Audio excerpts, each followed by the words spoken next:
ஆச்சி மசாலா. எந்த சமையலும் ருசி தேடும் ரகசியம். 20 ரூபாய்.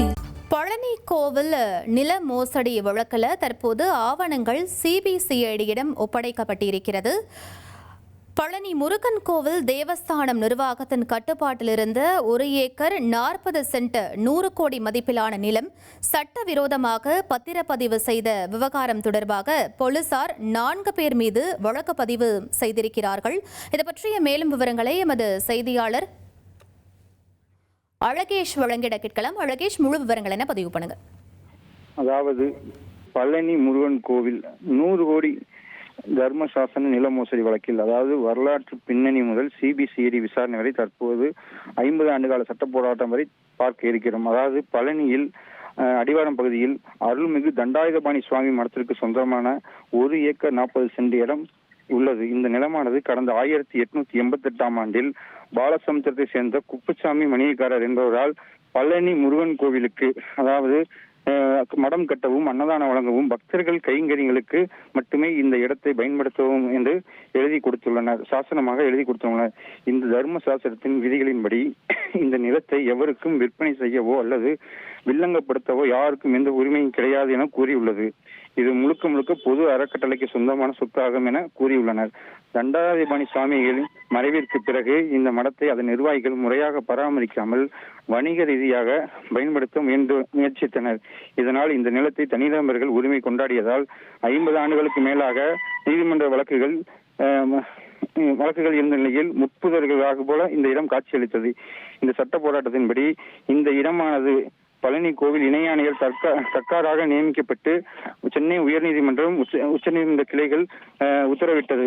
அதனைத் தொடர்ந்து கடந்த 2025 ஆண்டு செப்டம்பர் மாதம் கோவில் இணை ஆணையர் மாரிமுத்து அவர்கள் தலைமையில் இந்த ஆக்கிரமிக்கப்பட்ட நிலம் முழுமையாக கோயில் வசம் வந்தது. தற்போது பக்தர்களின் பயன்பாட்டுக்காக இலவசமாக கட்டணமில்லா பேருந்து நிறுத்தம் செயல்பட்டு வருகிறது. மேலும் அதனைத் தொடர்ந்து நீதிமன்ற உத்தரவுகளுக்கு கோயில் நிர்வாகத்திற்கும் நேரடியாக பராமரிப்பு இருந்த போதிலும் இந்த நிலத்தை மோசடியாக பதிவு செய்ய சில கும்பல்கள் திட்டமிட்டன. அதன் அடிப்படையில் மார்ச் 2027 2026 ஆண்டு திமுக ஆட்சி காலத்தில் திருப்புகழ் சுவாமி முருகதாஸ் சுவாமிகள் அண்ட் தண்டாயுதபாணி சுவாமிகள் ட்ரஸ்ட் சார்பாக உடுமலைப்பேட்டை பாப்பான்குளம் பகுதியை சேர்ந்த வெள்ளத்துறை மற்றும் பழனி டிகேன் பகுதியை சேர்ந்த சேதுபதி ஆகியோர் இந்த இடத்தை கிரயம் செய்ய முயற்சித்தன. ஆனால் அப்போது பதிவாளர் இதற்கு ஒத்துழைக்காததால் தற்போது இந்த வருடம் ஜூலை 3ஆம் தேதி அன்று இந்த ஆவணம் மீண்டும் தாக்கல் செய்யப்பட்டு பத்திரப்பதிவு செய்யப்பட்டது. பழனி இணை சார் பதிவாளர் விடுப்பில் சென்ற நிலையில் இந்த பதவிக்கு கூடுதல் பொறுப்பாக வந்த, அதாவது சார் பதிவாளர் ஜஸ்டின் மணிகண்டன் என்பவர் எந்தவித ஆவணங்களும் சரிபார்க்காமல் நீதிமன்ற உத்தரவுகளை மீறி தனது அதிகாரத்தை துஷ்பிரயோகம் செய்ததாக கூறப்படுகிறது. இந்த நிலையில் துஷ்பிரயோகம் செய்து தனது பத்திரப்பதிவை செய்துள்ளார் என்று கூறப்படுகிறது. அதாவது இந்த இடத்தின் அரசு வேல்யூ சதுர அடிக்கு 2750 என்று கூறப்படுகிறது.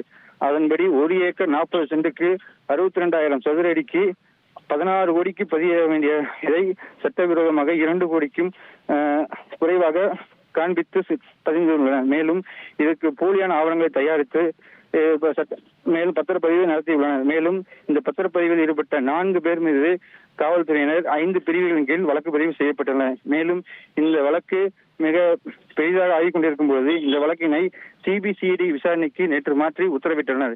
இந்த ஆச்சி மசாலா. எந்த சமையலும் ருசி தேடும் ரகசியம். 20 ரூபாய்.